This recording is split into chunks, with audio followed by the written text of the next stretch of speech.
ನಮಸ್ತೆ ಗೆಳೆಯರೇ. ಈ ವಿಡಿಯೋದಲ್ಲಿ ನಾವು ಮ್ಯೂಚುವಲ್ ಫಂಡ್ ಎಂದರೇನು ಹಾಗೂ ಅದರ ಟೈಪ್ಸ್ನ ಬಗ್ಗೆ ತಿಳಿಯೋಣ. ಮ್ಯೂಚುವಲ್ ಫಂಡ್ ಎಂದರೆ ನೀವು ಒಬ್ಬ ಇನ್ವೆಸ್ಟರ್ ಆಗಿದ್ದು ನಿಮಗೆ ಷೇರು ಮಾರುಕಟ್ಟೆ ಬಗ್ಗೆ ಯಾವುದೇ ತಿಳುವಳಿಕೆ ಇರುವುದಿಲ್ಲ. ಆಗ ನೀವು ಬೇರೆಯವರ ಸಹಾಯವನ್ನು ಪಡೆಯಬೇಕಾಗುತ್ತದೆ. ಇವರನ್ನೇ ಫಂಡ್ ಮ್ಯಾನೇಜರ್ಗಳೆಂದು ಕರೆಯುತ್ತಾರೆ. ಈ ಫಂಡ್ ಮ್ಯಾನೇಜರ್ಗಳು ಅವರದೇ ಆದ ಒಂದು ಕಂಪನಿಯ ಲಿಸ್ಟನ್ನು ತಯಾರು ಮಾಡಿ ಇಡುತ್ತಾರೆ. ಈ ಕಂಪನಿಯ ಲಿಸ್ಟ್ಗೆ ಡೈವರ್ಸಿಫೈಡ್ ಪೋರ್ಟ್ಫೋಲಿಯೋ ಎಂದು ಕರೆಯುತ್ತೇವೆ. ನೀವು ಇನ್ವೆಸ್ಟ್ಮೆಂಟ್ ಮಾಡಿದ ಹಣವನ್ನು ಈ ಫಂಡ್ ಮ್ಯಾನೇಜರ್ಗಳು ಡೈವರ್ಸಿಫೈಡ್ ಪೋರ್ಟ್ಫೋಲಿಯೋದಲ್ಲಿರುವ ಕಂಪನಿಗಳಿಗೆ ಅನುಸಾರವಾಗಿ ಇನ್ವೆಸ್ಟ್ಮೆಂಟ್ ಮಾಡುತ್ತಾರೆ. ಇದುವೇ ಮ್ಯೂಚುವಲ್ ಫಂಡ್. ಮ್ಯೂಚುವಲ್ ಫಂಡ್ ಹೀಗೆಯೇ ಕೆಲಸ ಮಾಡುತ್ತದೆ. ಮ್ಯೂಚುವಲ್ ಫಂಡ್ ಯಾವೆಲ್ಲ ಅಸೆಟ್ನ ಮೇಲೆ ಇನ್ವೆಸ್ಟ್ಮೆಂಟ್ ಮಾಡುತ್ತದೆಯೋ ಅದರ ಅನುಸಾರ 3 ಟೈಪ್ನ ಮ್ಯೂಚುವಲ್ ಫಂಡ್ ಇರುತ್ತದೆ. Equity mutual fund, debt mutual fund, hybrid mutual fund.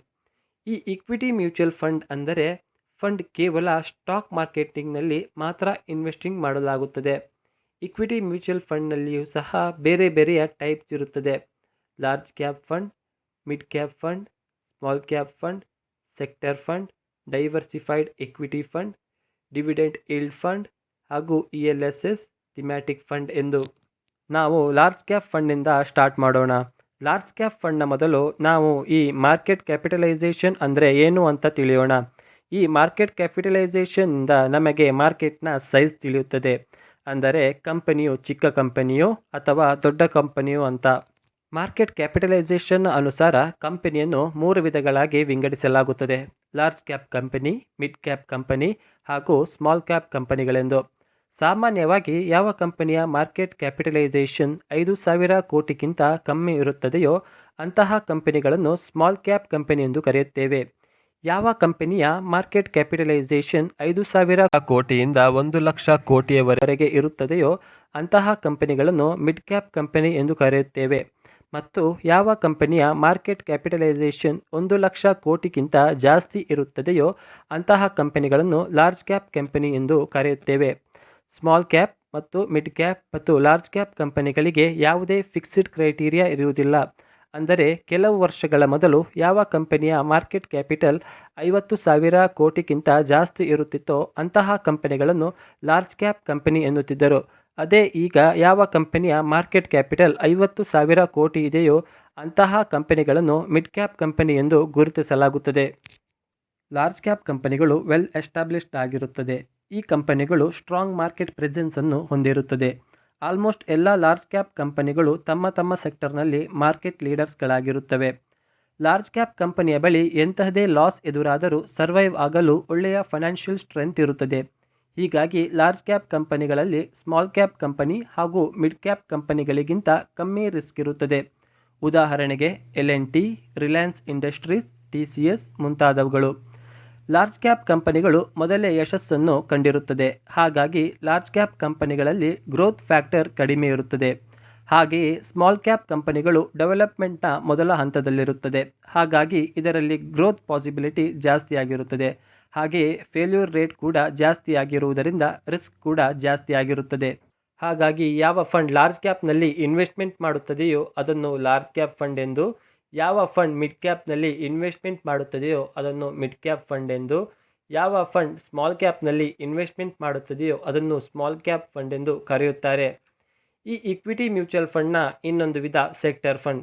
ಯಾವ ಫಂಡ್ ಒಂದು ಸ್ಪೆಸಿಫಿಕ್ ಸೆಕ್ಟರ್ನಲ್ಲಿ ಮಾತ್ರ ಇನ್ವೆಸ್ಟ್ಮೆಂಟ್ ಮಾಡುತ್ತದೆಯೋ ಅಂತಹ ಫಂಡನ್ನು ಸೆಕ್ಟರ್ ಫಂಡ್ ಎಂದು ಕರೆಯುತ್ತೇವೆ. For example Reliance media and entertainment fund. ಇದೊಂದು ಸೆಕ್ಟರ್ ಫಂಡ್. ಇದನ್ನು ಕೇವಲ ಎಂಟರ್ಟೈನ್ಮೆಂಟ್ ಸೆಕ್ಟರ್ನಲ್ಲಿ ಮಾತ್ರ ಇನ್ವೆಸ್ಟ್ಮೆಂಟ್ ಮಾಡುತ್ತಾರೆ. SBI pharma fund. ಇದನ್ನು ಕೇವಲ ಫಾರ್ಮಾ ಸೆಕ್ಟರ್ನಲ್ಲಿ ಮಾತ್ರ ಇನ್ವೆಸ್ಟ್ಮೆಂಟ್ ಮಾಡಲಾಗುತ್ತದೆ. ಇಕ್ವಿಟಿ ಮ್ಯೂಚುವಲ್ ಫಂಡ್ನ ಇನ್ನೊಂದು ವಿಧ diversified equity fund. Diversified equity ಫಂಡ್ಗಳನ್ನು ಬೇರೆ ಬೇರೆ ಸೆಕ್ಟರ್ನಲ್ಲಿ ಅಥವಾ ಬೇರೆ ಬೇರೆ ಮಾರ್ಕೆಟ್ ಕ್ಯಾಪಿಟಲೈಸೇಷನ್ನಲ್ಲಿ ಇನ್ವೆಸ್ಟ್ಮೆಂಟ್ ಮಾಡಲಾಗುತ್ತದೆ. ಹಾಗೆಯೇ ಇಕ್ವಿಟಿ ಮ್ಯೂಚುವಲ್ ಫಂಡ್ನ ಇನ್ನೊಂದು ವಿಧ, ಅದುವೇ ಡಿವಿಡೆಂಡ್ ಈಲ್ಡ್ ಫಂಡ್. ಕಂಪನಿಯು ತನ್ನ ಕೆಲವು ಭಾಗಗಳನ್ನು ಶೇರ್ ಹೋಲ್ಡರ್ಗಳ ಜೊತೆ ಹಂಚಿಕೊಳ್ಳುತ್ತದೆ. ಇದನ್ನು ಡಿವಿಡೆಂಟ್ ಎಂದು ಕರೆಯುತ್ತೇವೆ. ಡಿವಿಡೆಂಟ್ ಕೊಡುವುದು ಅಥವಾ ಬಿಡುವುದು ಕಂಪನಿಗಳಿಗೆ ಕಂಪಲ್ಸರಿಯಾಗಿರುವುದಿಲ್ಲ.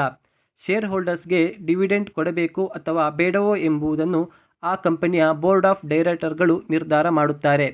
ಡಿವಿಡೆಂಟ್ ಫಂಡ್ಗಳನ್ನು ಯಾವ ಕಂಪನಿಯು ಸ್ಟೇಬಲ್, ಸೇಫ್, ಕನ್ಸಿಸ್ಟೆಂಟ್ ಹಾಗೂ ಲೋ ವೊಲಟಿಲಿಟಿ ಹೊಂದಿರುತ್ತದೋ ಅಂತಹ ಕಂಪನಿಗಳಲ್ಲಿ ಇನ್ವೆಸ್ಟ್ಮೆಂಟ್ ಮಾಡುತ್ತಾರೆ ಹಾಗೂ ಒಳ್ಳೆಯ ರೆಗ್ಯುಲರ್ ಡಿವಿಡೆಂಟ್ ಅನ್ನು ಕೊಡುತ್ತದೆ. ಇಕ್ವಿಟಿ ಮ್ಯೂಚುವಲ್ ಫಂಡ್ನ ಇನ್ನೊಂದು ಟೈಪ್ ಅದುವೇ ELSS, equity linked saving scheme. ಒಂದು tax saving mutual fund scheme ಆಗಿದೆ. ELSSನಲ್ಲಿ ನೀವು ಮಾಡಿದ ಇನ್ವೆಸ್ಟ್ಮೆಂಟ್ 3 ವರ್ಷಗಳಿಗೆ ಲಾಕ್-ಇನ್ ಪೀರಿಯಡ್ ಅನ್ನು ಹೊಂದಿರುತ್ತದೆ. ಹಾಗಾಗಿ ELSSನಲ್ಲಿ 3 ವರ್ಷಗಳಿಗಿಂತ ಕಮ್ಮಿ ಸಮಯ ಇನ್ವೆಸ್ಟ್ಮೆಂಟ್ ಮಾಡಲು ಆಗುವುದಿಲ್ಲ. ELSSನಲ್ಲಿ ನಿಮಗೆ ಸೆಕ್ಷನ್ 80ರ ಪ್ರಕಾರ 1.5 ಲಕ್ಷ ತನಕ ಇನ್ಕಮ್ ಟ್ಯಾಕ್ಸ್ ಅನ್ನು ಸೇವ್ ಮಾಡಬಹುದು. ಈ ಇಕ್ವಿಟಿ ಮ್ಯೂಚುವಲ್ ಫಂಡ್ನ ಇನ್ನೊಂದು ವಿಧ ಥಿಮ್ಯಾಟಿಕ್ ಫಂಡ್. ಥಿಮ್ಯಾಟಿಕ್ ಫಂಡ್ಗಳಲ್ಲಿ ಥೀಮ್ಸ್ಗಳನ್ನು ಇನ್ವೆಸ್ಟ್ಮೆಂಟ್ ಮಾಡಲಾಗುತ್ತದೆ. For example rural India theme, e-commerce theme, etcetera. HDFC housing opportunity fund ಒಂದು ಥಿಮ್ಯಾಟಿಕ್ ಫಂಡ್ ಆಗಿದೆ. ಇದರ ಥೀಮ್ ಅಂದರೆ ಹೌಸಿಂಗ್. ಈ ಫಂಡ್ ಹೌಸಿಂಗ್ನ ಸ್ಟಾಕ್ಸ್ ಅನ್ನು ಖರೀದಿಸುತ್ತದೆ, ಅಂದರೆ cement, paint, construction metals, etcetera. ಈಗ ಇಂಡೆಕ್ಸ್ ಫಂಡ್ ಎಂದರೇನು ಎಂದು ತಿಳಿಯೋಣ. ಈ ಇಂಡೆಕ್ಸ್ ಫಂಡ್ ಪ್ಯಾಸಿವ್ ಫಂಡ್ನಲ್ಲಿ ಬರುತ್ತದೆ. ಈ ಫಂಡನ್ನು ಆಕ್ಟಿವ್ ಆಗಿ ಮ್ಯಾನೇಜ್ ಮಾಡಲಾಗುವುದಿಲ್ಲ. ಈ ಇಂಡೆಕ್ಸ್ ಫಂಡ್ ಎನ್ನುವುದು ಬೇರೆ ಬೇರೆ ಇಂಡೈಸಸ್ನಲ್ಲಿ ಇನ್ವೆಸ್ಟ್ಮೆಂಟ್ ಮಾಡಲಾಗುತ್ತದೆ, ಅಂದರೆ ಸೆನ್ಸೆಕ್ಸ್, ನಿಫ್ಟಿ ಇದೆಲ್ಲ ಒಂದು ಇಂಡೈಸಸ್. ಈಗ ನಿಫ್ಟಿ ಇಂಡೆಕ್ಸ್ ಫಂಡ್ ಎನ್ನುವಂಥದ್ದು ಕೇವಲ ನಿಫ್ಟಿನಲ್ಲಿರುವ ಸ್ಟಾಕ್ಸ್ಗಳಿಗೆ ಮಾತ್ರ ಇನ್ವೆಸ್ಟ್ಮೆಂಟ್ ಮಾಡುತ್ತದೆ. ಹಾಗಾಗಿ ಎಷ್ಟು ರಿಟರ್ನ್ ಈ ಇಂಡೈಸಸ್ ಕೊಡುತ್ತದೆಯೋ ಅಷ್ಟೇ ರಿಟರ್ನ್ ಇಂಡೆಕ್ಸ್ ಫಂಡ್ ನಮಗೆ ಕೊಡುತ್ತದೆ. ಈ ಇಂಡೆಕ್ಸ್ ಫಂಡ್ಗಳನ್ನು ಆಕ್ಟಿವ್ ಆಗಿ ಮ್ಯಾನೇಜ್ ಮಾಡಲಾಗುವುದಿಲ್ಲ. ಹಾಗಾಗಿ ಇದರ ಎಕ್ಸ್ಪೆನ್ಸ್ ರೇಷಿಯೋ ತುಂಬ ಕಡಿಮೆ ಇರುತ್ತದೆ. ಈಗ ಡೆಟ್ ಫಂಡ್ನ ಬಗ್ಗೆ ತಿಳಿಯೋಣ. ಡೆಟ್ ಇನ್ಸ್ಟ್ರೂಮೆಂಟ್ನ ಮೂಲಕ ಗವರ್ನಮೆಂಟ್ ಅಥವಾ ಕಂಪನಿಯು ಹಣವನ್ನು ಪಡೆಯುವುದು ಹಾಗೂ ಇಂಟ್ರೆಸ್ಟ್ನ ಜೊತೆ ಆ ಹಣವನ್ನು ರಿಟರ್ನ್ ಮಾಡುತ್ತದೆ. ಯಾವ ಕಂಪನಿಯು ಡೆಟ್ ಇನ್ಸ್ಟ್ರೂಮೆಂಟ್ ಅಂದರೆ debentures, bonds, certificate of deposit ಇಂತಹುದರಲ್ಲಿ ಇನ್ವೆಸ್ಟ್ಮೆಂಟ್ ಮಾಡುತ್ತದೆಯೋ ಅಂತಹ ಫಂಡ್ಗಳನ್ನು ಡೆಟ್ ಫಂಡ್ ಎನ್ನುತ್ತೇವೆ. ಡೆಟ್ ಫಂಡ್ನಲ್ಲಿ ಇಕ್ವಿಟಿ ಫಂಡ್ಗಿಂತ ಕಮ್ಮಿ ರಿಸ್ಕ್ ಇರುತ್ತದೆ.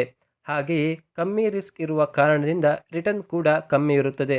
ಡೆಟ್ ಫಂಡ್ನ ಇನ್ನೊಂದು ವಿಧ ಲಿಕ್ವಿಡ್ ಫಂಡ್. ಈ ಲಿಕ್ವಿಡ್ ಫಂಡ್ ಕೇವಲ ಮನಿ ಮಾರ್ಕೆಟ್ನಲ್ಲಿ ಇನ್ವೆಸ್ಟ್ಮೆಂಟ್ ಮಾಡಲಾಗುತ್ತದೆ. ಮನಿ ಮಾರ್ಕೆಟ್ನಲ್ಲಿ ಶಾರ್ಟ್ ಟರ್ಮ್ಗಾಗಿ ಹಣವನ್ನು ಪಡೆಯುತ್ತಾರೆ. ಹಾಗಾಗಿ ಲಿಕ್ವಿಡ್ ಫಂಡನ್ನು ಶಾರ್ಟ್ ಟರ್ಮ್ನ ಮನಿ ಮಾರ್ಕೆಟ್ನಲ್ಲಿ ಇನ್ವೆಸ್ಟ್ಮೆಂಟ್ ಮಾಡುತ್ತಾರೆ.